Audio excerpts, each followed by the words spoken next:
വേണ്ടിയിട്ട് പോണത്. സാധാരണ നമ്മൾ മുട്ടയൊക്കെ കറി വയ്ക്കുമ്പോൾ മുട്ട പുഴുങ്ങിയിട്ടല്ലേ കറി വയ്ക്കാറുള്ളത്. പക്ഷേ ഈ മുട്ടക്കറി വയ്ക്കാൻ വേണ്ടിയിട്ട് നമുക്ക് മുട്ട പുഴുങ്ങേണ്ട ആവശ്യമില്ല.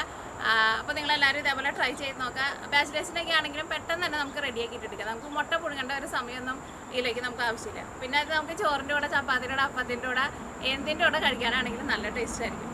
അപ്പോൾ നിങ്ങളെല്ലാവരും ട്രൈ ചെയ്ത് നോക്കുക. ട്രൈ ചെയ്ത് നോക്കിയിട്ട് ഫീഡ്ബാക്ക് പറയാൻ വേണ്ടിയിട്ട് മറക്കരുത് കേട്ടോ. പിന്നെ ലാസ്റ്റ് നമ്മൾ മിയ കിച്ചണിൽ അപ്ലോഡ് ചെയ്തിട്ടുണ്ടായിരുന്നത് പഞ്ഞിമിഠായിയുടെ റെസിപ്പി ആയിരുന്നു. അത് നിങ്ങൾ കുറേ പേരൊക്കെ അതിനകത്ത് കമൻസൊക്കെ ഇട്ടിട്ട് കമൻസ് കണ്ടു കഴിഞ്ഞപ്പോൾ എനിക്ക് നല്ല സന്തോഷമായി. പിന്നെ കുറേ പേര് അതിനകത്ത് ചോദിച്ചിട്ടുണ്ട്. പിന്നെ അതിനകത്ത് 2 പേര് ഉണ്ടാക്കി നോക്കിയിട്ട് നല്ലതായിരുന്നു എന്ന് പറഞ്ഞിട്ട് കമൻസ് ഇട്ടിട്ടുണ്ട് കേട്ടോ.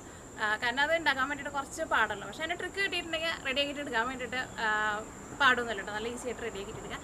പിന്നെ കുറച്ച് പേര് ചോദിച്ചിട്ടുണ്ടായിരുന്നു അത് റെഡി ആക്കുമ്പോൾ നമുക്ക് നെയ്യിലല്ലാണ്ട് ഓയിലോ അല്ലെങ്കിൽ ഡാൽഡയിലൊക്കെ ഉണ്ടാക്കാൻ വേണ്ടിയിട്ട് പറ്റുമെന്ന്.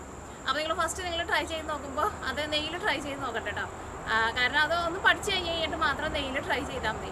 അല്ലെങ്കിൽ സാധാരണ ഓയിലിൽ. പിന്നെ ഞാൻ എടുത്തേക്കണ അത്രയ്ക്ക് ക്വാണ്ടിറ്റി എടുക്കണ്ട. അതിൻ്റെ ഹാഫ് എടുത്തിട്ട് സാധാരണ ഓയിലിൽ, ഇപ്പോൾ സൺഫ്ലവർ ഓയിൽ ആയിരുന്നാലും കുഴപ്പമില്ല, എന്നിട്ട് പകുതി എടുത്തിട്ട് ട്രൈ ചെയ്യുക. അങ്ങനെ സാധാരണ ഓയിലിൽ ട്രൈ ചെയ്താലും അത് ശരിക്കും അതിൻ്റെ ലാസ്റ്റ് പിന്നെ നൂല് പോലെ ഇങ്ങനെ വരില്ലേ, അതേപോലെ വരും. പക്ഷേ നെയ്യിലുണ്ടാക്കണ അത്രയ്ക്ക് അങ്ങനെ ഒരു ടേസ്റ്റും അതിൻ്റെ സോഫ്റ്റ്നെസ്സും കിട്ടില്ല മാത്രം. അപ്പോൾ ഫസ്റ്റ് ട്രൈ ചെയ്യുമ്പോൾ അങ്ങനെ ട്രൈ ചെയ്ത് നോക്കുക. അത് കഴിഞ്ഞിട്ട് ഒന്ന് പഠിച്ച് കഴിഞ്ഞിട്ട് മാത്രം നെയ്യിൽ ട്രൈ ചെയ്താൽ മതി കേട്ടോ. അപ്പോൾ നമുക്ക് ഒറ്റ സമയം കളയണ്ടേ നമ്മുടെ മുട്ടക്കറി നമുക്ക് റെഡിയാക്കിയിട്ട് എടുക്കാം. ഇനി നമുക്ക് ഇത് റെഡിയാക്കാൻ വേണ്ട സാധനങ്ങൾ എന്തൊക്കെയാണെന്ന് നോക്കാം. അപ്പോൾ ഞാനിവിടെ എല്ലാവരും കട്ട് ചെയ്യാണ്ട് വെച്ചിട്ടുണ്ട്. കാരണം കുറേ പേർക്ക് അതങ്ങനെ കാണുന്നത് ഇഷ്ടമാണ്. അപ്പോഴായിരിക്കും അവർക്ക് അതിൻ്റെ ചിലവർക്ക് കറക്റ്റ് അളവ് അറിയണേ. അപ്പോൾ ഞാൻ കട്ട് ചെയ്യുന്നത് കാണിക്കില്ല. അപ്പോൾ കട്ട് ചെയ്യുന്നത് കാണിച്ചിട്ടുണ്ടെങ്കിൽ സമയം കൂടുതലെടുക്കില്ല. അപ്പോൾ ഞാൻ ജസ്റ്റ് ഇതേപോലെ മുഴുവനായിട്ട് ഇരിക്കുന്നത് കാണിക്കാം. അപ്പോൾ നോക്കിയേ, ഇതേപോലത്തെ ഒരു സബോള എടുത്തിട്ടുണ്ട്. ഈ സബോള ഒന്ന് സ്ലൈസ് ചെയ്തിട്ട് എടുക്കണം. പിന്നെ ഒരു വലിയ കഷ്ണം ഇഞ്ചി ചതച്ചിട്ട് എടുക്കണം. പിന്നെ ഒരു 6 വലിയ വെളുത്തുള്ളിയും ഇഞ്ചിയും ചതച്ചിട്ട് ഇടുക. സബോള കനം കുറച്ചിട്ട് സ്ലൈസ് ചെയ്തിട്ട് ഇടുക. പിന്നെ എരിവിന് വേണ്ടിയിട്ട് പച്ചമുളക് ഒരു 4 പച്ചമുളകാണ് എടുത്തേക്കുന്നത്. ഇതിലേക്ക് നമ്മൾ മുളക് പൊടിയും ചേർക്കുന്നുണ്ട്. പിന്നെ കറിവേപ്പില എടുത്തിട്ടുണ്ട്. പിന്നെ ഒരു 4 തക്കാളി എടുത്തിട്ടുണ്ട്. പിന്നെ ഇതിലേക്ക് നമ്മൾ മസാലപ്പൊടികളായിട്ട് സാധാരണ കറിയിലേക്കൊക്കെ ചേർക്കണ മഞ്ഞൾപ്പൊടി, മല്ലിപ്പൊടി, മുളക് പൊടി, ഗരം മസാല, ഇത് 4ഉം ചേർക്കുന്നുണ്ട്. പിന്നെ ഇതിലേക്ക് നിങ്ങൾക്ക് ഒന്നല്ലെങ്കിൽ തേങ്ങാപ്പാൽ ചേർക്കുക, അല്ലെങ്കിൽ തേങ്ങാപ്പാലിന് പകരമായിട്ട് വെള്ളം ചേർത്തിട്ടും ഇത് റെഡിയാക്കിയിട്ട് എടുക്കുക. അപ്പോൾ ഞാനിവിടെ തേങ്ങാപ്പാലിന് എടുത്തേക്കുന്നത്. ഒരു തേങ്ങയുടെ പകുതി പിഴിഞ്ഞിട്ട് പാലെടുത്തിട്ടുണ്ട്.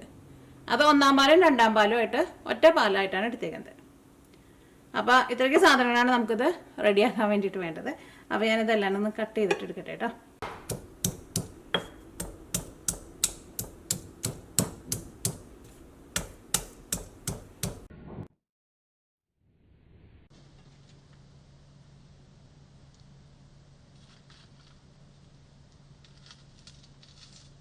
പിന്നെ ഞാൻ ആ സോനാപ്പപ്പടിയുടെ വീഡിയോ ഇന്നലെ ഇട്ട് കഴിഞ്ഞപ്പോൾ ഇന്ന് ഞാനൊരു മെസ്സേജ് കണ്ടിട്ടുണ്ടായിരുന്നു ഫേസ്ബുക്കിൽ.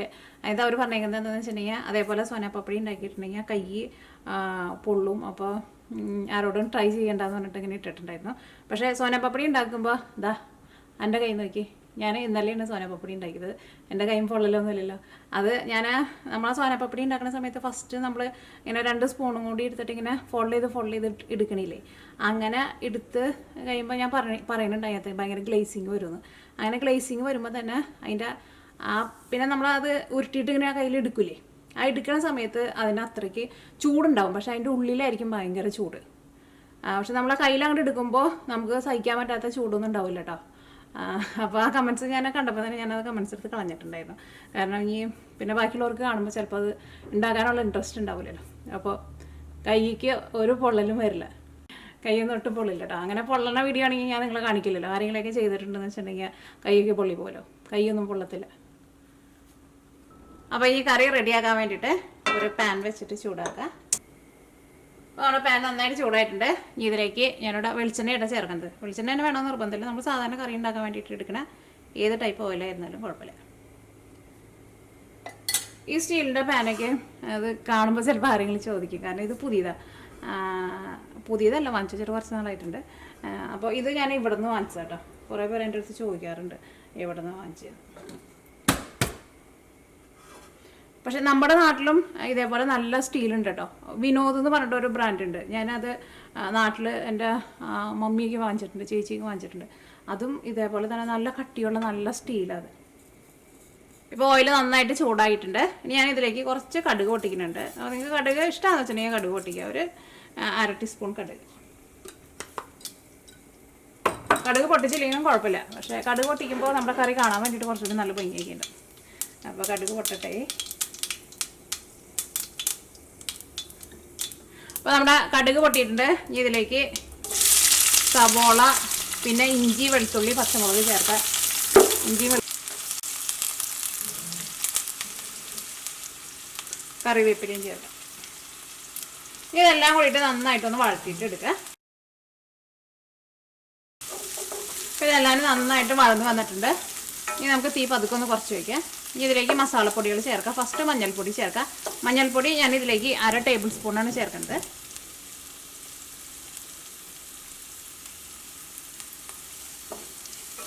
ഇനി മഞ്ഞൾപ്പൊടി ഫസ്റ്റ് നന്നായിട്ട് മൊരിയണം. അപ്പോൾ മഞ്ഞൾപ്പൊടി നന്നായിട്ട് മൊരിഞ്ഞിട്ടുണ്ട്. ഇനി ഇതിലേക്ക് മല്ലിപ്പൊടി ചേർക്കുക. മല്ലി ഞാനിവിടെ മുഴുവനായിട്ടുള്ള മല്ലി കടയിൽ നിന്ന് വാങ്ങിച്ചിട്ട് പൊടിച്ചെടുത്തത് കേട്ടോ. ഇതാ, ഇത് നമ്മൾ മിക്സിയിലിട്ടിട്ട് പൊടിച്ചിട്ട് എടുക്കുമ്പോൾ ഭയങ്കര നൈസ് പൗഡർ പോലെ ചിലപ്പോൾ വരില്ല കേട്ടോ. പക്ഷേ അത് നമ്മൾ കറിയിലിടുന്നതിന് അങ്ങനെ കുഴപ്പമില്ല. കറിയിൽ അങ്ങനെ സെപ്പറേറ്റ് ആയിട്ട് കിടക്കില്ല. ഇതായിരുന്നാലും നോക്കിയേ പൊടിഞ്ഞിട്ടുണ്ട്. പക്ഷേ ഭയങ്കര എന്താ പറയുക, നമ്മുടെ അരിപ്പൊടിയുടെ പോലെ അത്രയ്ക്ക് അങ്ങനെ സ്മൂത്തായിട്ട് ചിലപ്പോൾ നമ്മൾ മിക്സിയിലിട്ട് പൊടിക്കുമ്പോൾ വരില്ല. പക്ഷേ അത് കുഴപ്പമില്ല അത്.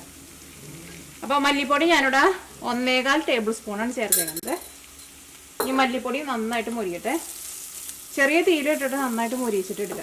ഇതേപോലെ നമ്മൾ ഫ്രഷൊക്കെ ആയിട്ട് വീട്ടിൽ പൊടിച്ചിട്ട് എടുക്കുന്ന മല്ലിക്ക് നല്ല മണമാണ്. നമ്മളതുകൊണ്ട് ഇടുമ്പോൾ തന്നെ മല്ലിയുടെ നല്ലൊരു സ്മെല്ലുണ്ട്. അപ്പോൾ ചെറിയ തീയിലിട്ടിട്ട് നന്നായിട്ട് മൊരിയിച്ചിട്ട് ഇടുക. ഈ മല്ലിപ്പൊടി പ്രത്യേകിച്ച് കരിഞ്ഞു പോരുത്. കരിഞ്ഞു പോയിട്ടുണ്ടെന്ന് വെച്ചിട്ടുണ്ടെങ്കിൽ നമ്മുടെ കറിക്ക് ഒരു കൈപ്പരസം വരും. മസാലപ്പൊടികളൊക്കെ ചേർക്കുമ്പോൾ ഞാൻ എല്ലാ വീഡിയോയിലും പറയുന്നതാണ് തീ നന്നായിട്ട് കുറച്ച് വയ്ക്കണം. അതാണ് മല്ലിപ്പൊടി നന്നായിട്ട് മുരിഞ്ഞിട്ടുണ്ട്. ഇതിലേക്ക് മുളക് പൊടി ചേർക്കാം. പൊടി ഞാനിതിലേക്ക് 1 ടേബിൾ സ്പൂണാണ് ചേർക്കുന്നത്. അല്ലെങ്കിൽ മുളക് പൊടി നിങ്ങളുടെ എരിവിനനുസരിച്ചിട്ട് ചേർക്കാം. ഇതിലേക്ക് നമുക്ക് മസാലപ്പൊടികളായിട്ട് ഗരം മസാല മാത്രമാണ് ചേർക്കാനുള്ളത്. അത് നമുക്ക് തക്കാളിക്ക് ചേർത്ത് കഴിഞ്ഞിട്ട് ചേർക്കാം. ഇതിലേക്ക് നമുക്ക് തക്കാളി ചേർക്കാം. ഇത് എൻ്റെ ഒരു ഫ്രണ്ടിൻ്റെ വീട്ടിലുണ്ടായ തക്കാളി ഇട്ടുണ്ട്. അവർ തന്നത് ഇത് നല്ല ഹോം മെയ്ഡ് തക്കാളിയാണ്. തക്കാളിക്കാന്ന് വെച്ചാൽ അത്യാവശ്യം നല്ല പുളി ഉണ്ടാവും. നോക്കിയേ, നല്ല 100 തക്കാളിക്ക്. കുരു വളരെ കുറച്ചുള്ളൂ. കുരു ഇതിൻ്റെ ഉള്ളിലുണ്ട്, പക്ഷേ കുറച്ചുള്ളൂ. പക്ഷെ നല്ല എന്താ പറയുക, നല്ല കാമ്പുള്ള തക്കാളി. ഇതിലേക്ക് ആവശ്യത്തിന് ഉപ്പ് ചേർക്കാം. എപ്പോൾ നമ്മൾ തക്കാളി ഇതേപോലെ തക്കാളി ഫസ്റ്റ് നമ്മൾ വഴറ്റാൻ വേണ്ടിയിട്ട് പോവാം. അപ്പോൾ അതിനെ വഴറ്റിയെടുക്കാൻ പോണതിന് മുമ്പ് നമ്മൾ ഉപ്പ് ചേർത്തിട്ടുണ്ടെന്ന് വെച്ചിട്ടുണ്ടെങ്കിൽ തക്കാളി പെട്ടെന്ന് അങ്ങോട്ട് നല്ല സോഫ്റ്റായിട്ട് കിട്ടും നമുക്ക്. ഇതെല്ലാം കൂടിയിട്ട് മിക്സ് ചെയ്ത് കഴിഞ്ഞിട്ട് ഒരു മീഡിയം ഫ്ലെയിമിൽ മൂടി വയ്ക്കുക. ഇടയ്ക്ക് ഒന്ന് ഇളക്കിയിട്ട് കൊടുക്കണം. തക്കാളി നല്ല സോഫ്റ്റായിട്ട് വരണം. തക്കാളി നല്ല സോഫ്റ്റായിട്ട് വന്നിട്ട് വേണം നമുക്ക് ഇതിലേക്ക് തേങ്ങാപ്പാൽ ചേർക്കാൻ വേണ്ടിയിട്ട്. തേങ്ങാപ്പാലല്ല, നിങ്ങൾ വെള്ളമാണ് ചേർക്കുന്നതെന്ന് വെച്ചിട്ടുണ്ടെങ്കിൽ വെള്ളം ചേർക്കാം. വെള്ളം ചേർത്താലും നല്ല പുളിയുള്ള തക്കാളിക്ക് എന്ന് വെച്ചിട്ടുണ്ടെങ്കിൽ വെള്ളം ചേർത്താലും ടേസ്റ്റ് ഉണ്ടാവും. പക്ഷെ തേങ്ങാപ്പാലുണ്ടെങ്കിൽ തേങ്ങാപ്പാൽ ചേർക്കാം. അതിൻ്റെ ഒരു പ്രത്യേക ടേസ്റ്റ് ഉണ്ടാവുമല്ലോ. മൂടി വയ്ക്കില്ല. അപ്പോൾ നമ്മുടെ തക്കാളിയൊക്കെ വെന്ത് നന്നായിട്ട് ഉടഞ്ഞിട്ടുണ്ട്. ഇതേപോലെ വെന്ത് നന്നായിട്ട് ഇങ്ങനെ ഉടഞ്ഞു വരണം.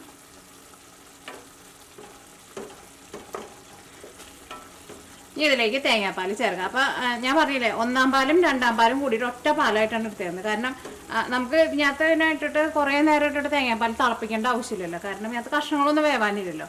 അപ്പോൾ പിന്നെ കറിക്ക് ഭയങ്കര തേങ്ങാപ്പാലും ഭയങ്കര വെള്ളം പോലെ എടുത്തിട്ടുണ്ടെന്ന് വെച്ചിട്ടുണ്ടെങ്കിൽ നമ്മുടെ കറിക്ക് ഒട്ടും ഗ്രേവിക്ക് ഒട്ടും തിക്നെസ് ഉണ്ടാവില്ലല്ലോ. അപ്പോൾ അതനുസരിച്ചിട്ട് 1-ാം പാലും 2-ാം പാലും കൂടിയിട്ട് ഒറ്റ പാലായിട്ട് ഇടുക. അത് ആ തേങ്ങ നമ്മൾ മിക്സിയിലിട്ടിട്ട് അരച്ചിട്ട് എടുക്കില്ലേ, എന്നിട്ട് തേങ്ങയുടെ ഉള്ളിൽ നന്നായിട്ട് പാല് പിഴിഞ്ഞിട്ട് എടുക്കുക. നമ്മളിപ്പം കറികളൊക്കെ വയ്ക്കുമ്പോൾ 1-ാം പാലും 2-ാം പാലും നമ്മൾ സെപ്പറേറ്റ് ആയിട്ട് എടുക്കുക. അതിൻ്റെ കാരണം എന്താണെന്ന് വെച്ചിട്ടുണ്ടെങ്കിൽ ഈ 1-ാം പാല് ഭയങ്കര തിക്കായിട്ട് ഇരിക്കുന്ന പാലായിരിക്കും. അപ്പോൾ അതിനകത്ത് നന്നായിട്ട് വെളിച്ചെണ്ണ ഉണ്ടാവും. അപ്പോൾ കൂടുതൽ നേരിട്ട് തിളപ്പിച്ചിട്ടുണ്ടെന്ന് വെച്ചിട്ടുണ്ടെങ്കിൽ അത് പിരിയെന്തല്ല ശരിക്കും, അതിനകത്ത് നിന്ന് ആ വെളിച്ചെണ്ണ സെപ്പറേറ്റ് ആവുന്നുണ്ട്. അപ്പോൾ നമ്മൾ 2-ാം പാല് ഫസ്റ്റ് നമ്മൾ കറിയിൽ ചേർക്കും. അത് കഴിഞ്ഞിട്ട് ലാസ്റ്റ് 1-ാം പാല് ചേർക്കും. ഇപ്പോൾ കൂടുതൽ നേരം തിളപ്പിക്കേണ്ട ആവശ്യമില്ല. അപ്പോൾ ഒറ്റ പാല് മതി.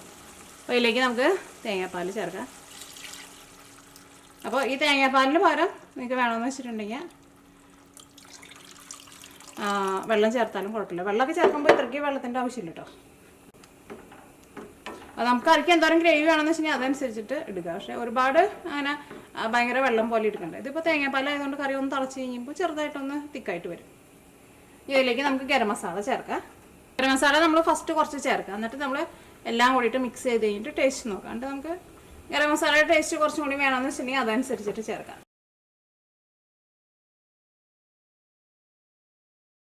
പിന്നെ നമുക്കിതിലേക്ക് മുട്ടയും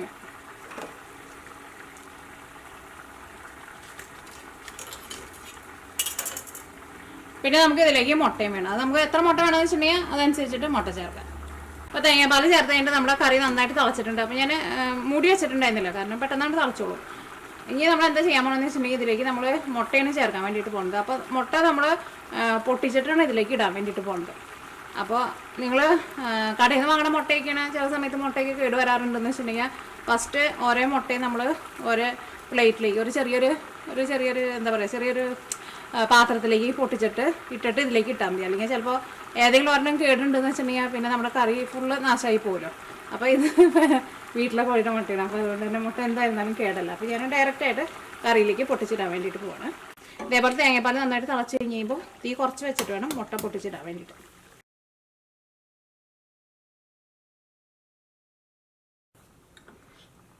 ഇനി ഒരു മീഡിയം ഫ്ലെയിമിൽ വെച്ചിട്ട് കറി നമ്മൾ മൂടി വയ്ക്കാൻ വേണ്ടിയിട്ട് പോവാണ്. ഞാനിവിടെ മുട്ട ചേർത്ത് കഴിഞ്ഞിട്ട് ഒരു 10 മിനിറ്റ് മീഡിയം ഫ്ലെയിമിൽ മൂടി വെച്ചിട്ടുണ്ടായിരുന്നു. കുറച്ച് നേരം കൂടുതൽ മൂടി വയ്ക്കണം, എന്നാൽ മാത്രമേ നമ്മുടെ മുട്ട നമുക്ക് ശരിക്കും വെന്ത് കിട്ടുള്ളൂ. അപ്പോൾ നോക്കിയേ, നമ്മുടെ മുട്ടയൊക്കെ വെന്തിട്ടുണ്ട്. ഇനി ഈ കറിയിലേക്ക് നമുക്ക് താളിച്ച് ചേർക്കാം ആയിട്ടുണ്ട്. അപ്പോൾ കടുക് പൊട്ടിച്ചിട്ടില്ല എന്ന് വെച്ചിട്ടുണ്ടെങ്കിൽ ഫസ്റ്റ് കടുക് പൊട്ടിക്കുക. അപ്പോൾ നമ്മൾ ഓൾറെഡി കടുക് പൊട്ടിച്ചിട്ടുണ്ടല്ലോ. ഇനി ഇതിലേക്ക് ഉള്ളി ചേർക്കാം. ഞാനിവിടെ സവോളയാണ് ചേർക്കുന്നത്, എൻ്റെ അടുത്ത് ചുവന്നുള്ളി ഇല്ലാത്തതുകൊണ്ട് കേട്ടോ. നമ്മുടെ ഉള്ളി ചെറുതായിട്ട് മുരിഞ്ഞു തുടങ്ങിയിട്ടുണ്ട്. ഇനി കുറച്ച് മഞ്ഞൾപ്പൊടി ചേർക്കുന്നുണ്ട്. അപ്പോൾ നമ്മൾ ഈ താളിച്ച് ചേർക്കുമ്പോൾ നല്ലൊരു സ്മെല്ല് കിട്ടും. അതിന് വേണ്ടിയിട്ട് മഞ്ഞൾപ്പൊടി ചേർക്കുന്നുണ്ട്. ഒരു 2 അല്ലെങ്കിൽ ഒരു 3 നുള്ളു മഞ്ഞൾപ്പൊടി. ഈ കറിക്ക് നല്ലൊരു കളർ കിട്ടാൻ വേണ്ടിയിട്ട് അതേപോലെ തന്നെ കുറച്ച് മുളക് പൊടി ചേർക്കുന്നുണ്ട്. ഈ ചൂടോട് കൂടിയിട്ട് നമ്മുടെ കറിയിലേക്ക് ചേർക്കാം.